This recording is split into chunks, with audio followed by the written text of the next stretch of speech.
Shalom, shalom, shalom. Selamat pagi. Terpujilah Tuhan.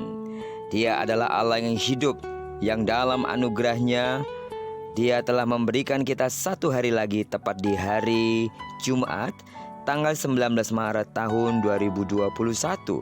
Dan Tuhan telah memberkati tidurnya kita sepanjang malam ini. Kita percaya bahwa sepanjang hari ini sampai terbenamnya matahari di tanggal 19 Maret ini, Tuhan akan terus menyatakan kuasa namanya sebagai Allah yang Immanuel, Allah yang menyertai kita. Dia juga Allah yang melindungi, dan Dia pasti memberkati kita. Amin, amin.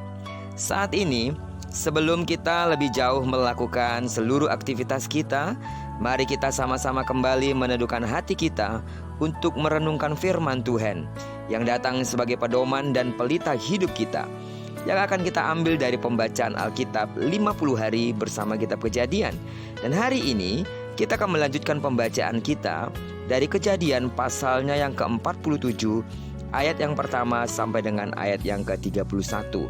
Saya berharap seluruh sidang jemaat Tuhan, anak-anak Tuhan dimanapun saudara berada, saudara tetap setia dalam membaca keseluruhan pasal ini, sehingga saudara dapat lebih memahami dengan baik apa yang saya akan jelaskan dalam perenungan kita hari ini. Baiklah, sebagai ayat perenungan kita, saya akan coba bacakan untuk kita dari ayatnya yang ke-13 sampai dengan ayatnya yang ke-14. Judul perikopnya adalah Tindakan Yusuf. Di seluruh negeri itu tidak ada makanan, sebab kelaparan itu sangat hebat, sehingga seisi tanah Mesir dan tanah Kanaan lemah lesu karena kelaparan itu. Maka Yusuf mengumpulkan segala yang terdapat di tanah Mesir dan di tanah Kanaan, yakni uang pembayar gandum yang dibeli mereka, dan Yusuf membawa uang itu ke dalam istana Fir'aun. Jadilah berkat dimanapun saudara berada. Amin. Seringkali orang lupa daratan kala sudah punya kekuasaan. Bahkan mereka kerap kali menyalahgunakan otoritas dengan menindas yang lemah. Namun tidak dengan Yusuf. Dia malah menunjukkan hal yang sebaliknya. Seorang penguasa dapat bertindak arif untuk menguntungkan negara juga rakyatnya, beserta dengan orang-orang yang ada di sekitarnya, secara khusus keluarganya sendiri. Wabah kelaparan selama 7 tahun, seperti mimpi Firaun, akhirnya terjadi.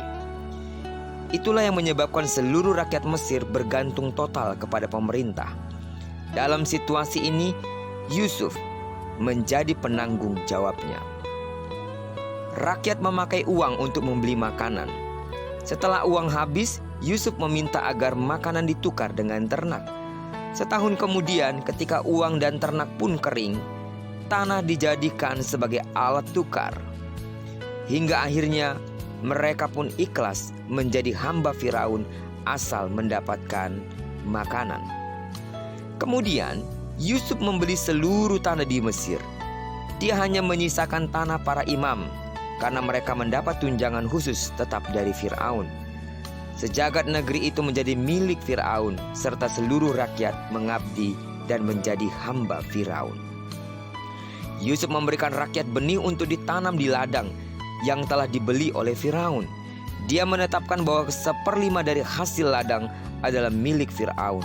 Rakyat tidak keberatan, mereka menerima kebijakan itu dengan baik. Saudara, ketika berada di puncak kekuasaannya, Yusuf melakukan tugasnya dengan baik. Melakukan tugasnya dengan baik, dengan cara yang benar, serta penuh dengan tanggung jawab. Dan dia sangat menguntungkan Fir'aun. Tetapi juga berbelas kasihan dengan menolong rakyat. Rasa syukur rakyat membuktikan bahwa Yusuf dinilai melakukan kebajikan yang luar biasa. Saudara, sidang jemaat Tuhan yang saya kasihi di dalam nama Tuhan Yesus, jika saat ini kita mungkin memiliki sebuah jabatan dalam pekerjaan kita, jabatan itu kecil atau besar, sebagai orang percaya, kita harus mengerti bahwa Allah lah yang memberi kuasa itu kepada kita. Karenanya, kita harus mempergunakannya dengan arif dan bijaksana. Di satu pihak mungkin kita perlu bertindak agar menguntungkan perusahaan di mana kita bekerja. Tetapi di pihak lain yang tidak boleh kita lupakan adalah bahwa kita perlu memikirkan kesejahteraan dan kebutuhan orang-orang di sekitar kita, seperti rekan kerja kita, sehingga kita benar berlaku sebagaimana seharusnya, yaitu menjadi berkat dimanapun kita berada dan sebagai salah satu tindakan orang yang telah mengenal kasih karunia Allah. Apapun jabatan yang saudara sedang pegang hari ini, dan apapun kekuasaan yang sedang saudara kendalikan saat ini, pergunakanlah itu sebagai sebuah kesempatan Anda menjadi berkat. Hiduplah dengan penuh tanggung jawab, baik di hadapan manusia, terlebih di hadapan Tuhan. Pergunakan kekuasaan itu hanya untuk kemuliaan nama Tuhan.